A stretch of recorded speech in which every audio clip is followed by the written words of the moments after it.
ये जो उसे श्री कृष्ण के जो आदर्श जीवन चरित्र है उसको समाज के सामने रख रही हैं, लेकिन जो बहुआयत मात्रा में पड़ा हुआ, अगले साल भी जन्माष्टमी आना है, फिर आना है और फिर आना है, और फिर आया लाल में दही का जो गगरी है वह फिर फूटना है, और कृष्ण के नाम पर नाच करने वालों की टोली अभी भी कर रही होगी और प्रातः काल से लगी होगी, और जिनका जीविकोपार्जन श्री कृष्ण महाराज को बदनाम करने से ही चलता है, उस षड्यंत्र को आज समाज को चाहिए कि बड़े जोर शोर से अपने विद्यालयों में, अपने शिक्षकों में और आने वाली पीढ़ी में डाले। अगर डाले तो ठीक, वरना यहाँ बैठकर 10 व्यक्ति आप जितना ताली बजा लीजिए, समाज पर उसका कोई असर पड़ने वाला नहीं है। क्योंकि मैं स्कूलों में जा रहा हूँ, 2 स्कूल जो आज ज्ञान प्रचार समिति के द्वारा चलाया, तो 3 जा रहा है, 1 में मैं काम करता हूँ, 2 में महीने में 2 दिन जाता हूँ, और उन बच्चों को बता रहा हूँ वह बाकी डीएवी स्कूलों के लिए भी बड़ी जरूरी है। अगर ऐसा न करिएगा तो लुट जाइएगा, और कई बार और लुटता चला जा रहा है। आप डीएवी स्कूलों के बच्चों को बुलाकर और उनसे पूछ लीजिए कृष्ण किसे कहते हैं, उनकी पत्नी का नाम पूछ लीजिए, आपको पता चल जाएगा। क्योंकि आर्य ज्ञान प्रचार समिति पार्टिकुलर इस विषय पर बहुत ध्यान दे रही है और कह रही है कि हमको स्कूल में 5 बच्चा कम हो, लेकिन नैतिकता होनी चाहिए, यह बड़ी जरूरी है। आज मैं संसद का सुन रहा था एक सत्र, उसमें बताया जा रहा था कि अपनी नई पीढ़ी को, जितने भी बजट में हम धन लगाते हैं, नई पीढ़ी को उसका लाभ जो होना चाहिए था, ये आई का बहुत ज्यादा प्रचार हो रहा है, काम हो रहा है, नई टेक्नोलॉजी आ गई हुई है, मोबाइल आ गया हुआ, इंटरनेट आ गया हुआ है, उपग्रहों के द्वारा अब मोबाइल चलने की बात हो रही है। अब बहुत कार्यों में मनुष्य की आवश्यकता नहीं है, लेकिन नैतिकता लुट गई है। और जब आप नैतिक नहीं रहिएगा तो पशु में और मनुष्य में कोई विशेष अंतर नहीं रहेगा। भले ही एक कमरे में बैठ करके जाप करना और संसार में विचारों को फैलाना। हम ये तो कहते हैं कि हमारे गवर्नर आज समाजी हैं, हम कहते हैं कि हमारे जो डीएवी के प्रोडक्ट हैं वो जाकर के नेता बन गए हुए हैं, बड़ी शान से हम फोटो छापते हैं, लेकिन वहां बैठकर वह करता क्या है, समाज में हो क्या रहा है, वो तो अपने फोटो खिंचाने के चक्कर में लगा हुआ है। वो कहां देख रहा है कि वैदिक सिद्धांत और क्या कर रहा है। इसलिए बच्चों में अच्छे विचारों को डालिए। एक छोटी सी बात, 2 चीज मैं बताता हूं। उपनिषद कहानियों का संग्रह है और कुछ भी नहीं, और कहानियों के द्वारा व्यक्ति को ज्यादा समझाया जा सकता है। एक बुजुर्गों के लिए कहूंगा और एक बच्चों के लिए कहूंगा। जो हमारे उम्र के हैं, हमसे अधिक उम्र के हैं, उनके लिए मैं निवेदन करना चाहता हूं कि एक बार एक शिष्य गुरुजी से आकर के बोला कि गुरुजी, एक व्यक्ति एक गौ दान कर गया है और उसके साथ बच्चा भी है, और वह दोनों को यहाँ पर दे दिया है। गुरुजी ने कहा बहुत अच्छा, अब तो गौ मिल गई है, तुम लोगों को दूध ठीक से नहीं मिलता था, तुम खाना खिलाओ और उससे बच्चों को पीने के बाद जो दूध बच जाता है उस दूध को तुम लो, 1 थान उसको पिला दो, 2 थान उसको पिला दो, 2 थान का दूध तुम लो और मौज करो। इसी तरह मौज करता रहा। अब 6 महीना बीतने के बाद वह लड़का फिर दौड़कर आया गुरुजी के पास कि गुरुजी, वह तो आकर के अपने गौ को मांग कर ले गया। वास्तविकता यह है कि वह स्नान करने के लिए प्रयागराज गया हुआ, अब वहां से नहा लिया तो घर में कोई नहीं था, तो गौ रखने के लिए गुरुकुल में दान कर दिया, और हम लोग उसको खिलाते रहे। 6 महीना के बाद प्रयागराज, हरिद्वार और बाकी पुरी वगैरह सब घूमता फिरता 6 महीना पर आया है और बोला है मेरा गौ दे दो। गुरुजी ने उत्तर दिया, अच्छा हुआ बेटा, अब गोबर उठाना नहीं पड़ेगा और उसको नहलाना नहीं पड़ेगा, पानी बच जाए। ये कहानी बड़ी छोटी है, लेकिन इसके अंदर जो भाव छिपा हुआ है, कोई जरूरी नहीं है कि आने वाली पीढ़ी घरों में आपकी बात को मानता हो। कोई जरूरी नहीं है कि सब चीज आपके मन के अनुकूल हो। जब समस्याएं प्रतिकूल चल रही हो तो तुरंत अपने आप को वैसा बना लेना चाहिए। जब दूध मिल जाए तो समझिए हड्डी मजबूत हो जाएगी, और अगर दूध ना मिले तो समझिए जानवर का दूध उसके बच्चे के लिए है, हमारे लिए नहीं है। यह जो दर्शन है, यह योग दर्शन के सूत्र का एक्सप्लेनेशन है, जिसको आदि गुरु शंकराचार्य ने अपने ग्रंथों में बार बार कहा है।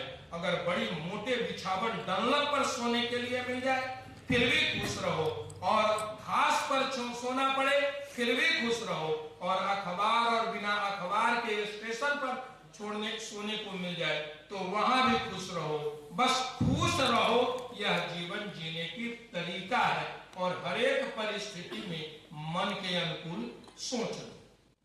यह आप लोगों के लिए कह रहा हूं, और नई पीढ़ी के लिए जब पढ़ाई में असफलता मिलती है, मैं इसलिए कह रहा हूं कि सरकारी परीक्षा होने वाला है, और परीक्षा सुनते ही बड़े बड़े घबरा जाते हैं।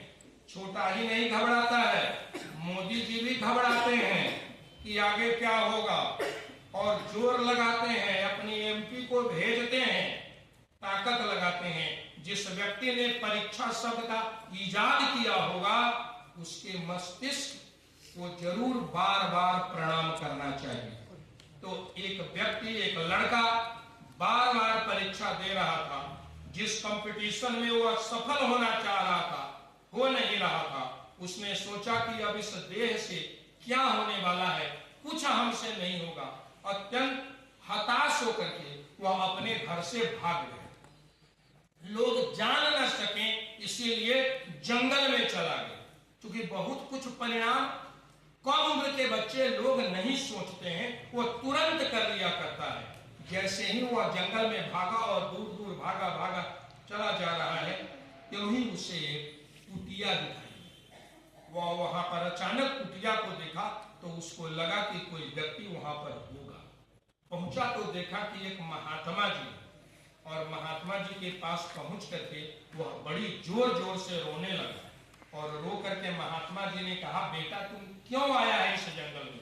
उसने कहा कि अब जीवन का कोई मतलब ही नहीं रहा, मैं जिस काम को कर रहा हूं बार बार कर रहा हूं, सफलता मिल ही नहीं रही है, मैं करूं तो क्या करूं, मैं किसी काम का नहीं हूं, इसलिए जंगल में आ गया हूं कि भालू बाघ चीता आक्रमण करेगा, मुझको खा जाएगा, मैं मरना चाहता हूं, हिम्मत नहीं है कि पानी में कूद पड़ूं, इसलिए जंगल में भागा आ गया हूं। महात्मा जी ने कहा कि तुम बैठो, कुछ फल दिया खाने के लिए, और कहा कि 1 घंटा के बाद तुमसे बात करते हैं।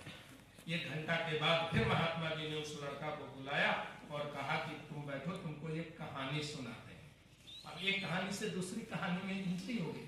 महात्मा जी ने कहा कि एक लड़का कहीं से जा करके 2 पेड़ खरीद लाया, पौधा खरीद लाया। एक बांस का पौधा खरीद लाया और उसको लगा दिया, और दूसरा उसने क्या किया कि लत्ती वाला एक पौधा ले आया, मनी प्लांट लाया और उसको भी लगा दिया, और दोनों की सेवा करना शुरू किया। सेवा करते करते देखा क्या कि मनी प्लांट तो लगातार बढ़ता चला जा रहा है, और ये जो बांस का पौधा है ये तो बढ़ ही नहीं रहा है। बहुत परिश्रम करता रहा। जब 3 महीना बीत गया तो एक दिन वह अचानक देखता है कि भाई ये जो मनी प्लांट है वो तो बढ़ा हुआ है, लेकिन बांस का पौधा अचानक बढ़ा है और वो मनी प्लांट से बहुत ऊंचा हो गया है। स्वाभाविक है, मनी प्लांट से बांस का पौधा बड़ा हो गया। अब वह देख करके खुश हो गया। महात्मा जी ने उस बच्चे से कहा कि अब तुम बताओ कि ऐसा क्यों हुआ, इससे क्या सीख रहे हो? बच्चा उतना परिपक्व नहीं था। आप पता नहीं क्या अर्थ लगाइएगा, मैं कहता हुआ विराम देता हूं। महात्मा जी ने कहा कि देखो, जब तुम दोनों में पानी डाल रहे थे तो मनी प्लांट जल्दी जल्दी बढ़ रहा था, क्योंकि उसको जमीन के अंदर जा करके काम करने की आवश्यकता नहीं है। वह बहुत दिन तक टिकाऊ रहने वाला नहीं है। धान का पौधा 6 महीने में निकल आता है, 3 महीने में निकल आता है, लेकिन आप अगर महत्वपूर्ण टीक को घर में लगाइएगा तो उसके लिए 5 साल, 10 साल, 15 साल आपको वेट करना पड़ेगा। चंदन का पौधा लगाइएगा तो 25 वर्ष, 30 वर्ष आपको वेट करना होगा, लेकिन जिस दिन वह पौधा मजबूत होकर के उभरेगा उस दिन दूसरे पौधों से करोड़ों रुपया अधिक, लाखों रुपया अधिक बिक जाएगा।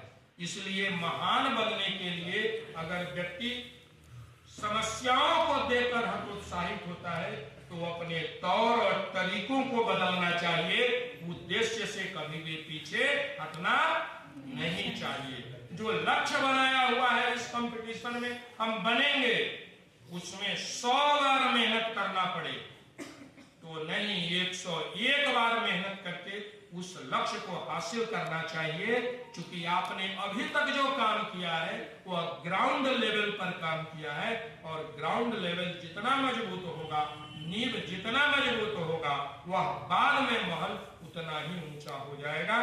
इसलिए पेशेंस के साथ अपनी परीक्षाओं की तैयारी करनी चाहिए और परीक्षा में शांत मन से करना चाहिए।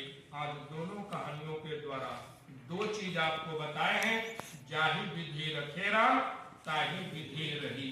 ये राम का कहने का अर्थ दशरथ के पुत्र भगवान राम के लिए नहीं कह रहा हूँ, राम का ईश्वर के लिए कह रहा हूँ। कभी कभी नाम भी एक दूसरे से मिल जाता है। एक क्वेश्चन जाने दीजिए, दूसरे दिन बताऊंगा। मैं बता रहा था कि कल मैं पढ़ा रहा था बुंडू में, तो एक लड़का अचानक खड़ा होकर बोला कि आप कहते हैं सर कि वेद सबसे प्राचीनतम है, तो उस समय के कुछ ऐसे भी तो आदमी होंगे जो इतिहास में हो, ऐतिहासिक व्यक्ति का नाम बताए जो उस जमाने का रहा।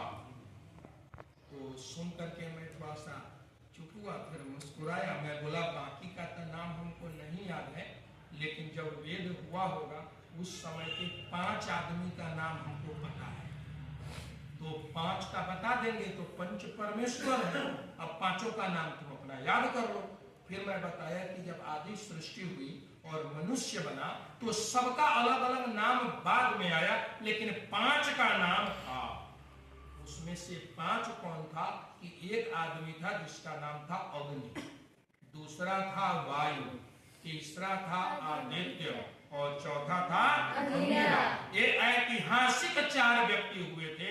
इन पर परमपिता परमात्मा ने वेद ज्ञान दिया था, और इस चारों मिलकर के जिसको याद करवाया था बोल बोल करके, उसी को ब्रह्मा कहते हैं। जो चारों को जानता हो, जो पुराण में सब कहता है कि ब्रह्मा ने वेद को दिया और सबों को बताया। सही में 4 ऋषियों ने जिसको पढ़ाया उसकी संज्ञा ब्रह्मा है, और ब्रह्मा ने फिर और लोगों को पढ़ाना शुरू किया और धीरे धीरे फैल गया। यह एक सैद्धांतिक जानकारी भी आपको दे रहे हैं कि क्यों सब। अब आगे आइए, अभी समय का आज का जो प्रोग्राम है इसको लेकर के पहुंचाओ सब।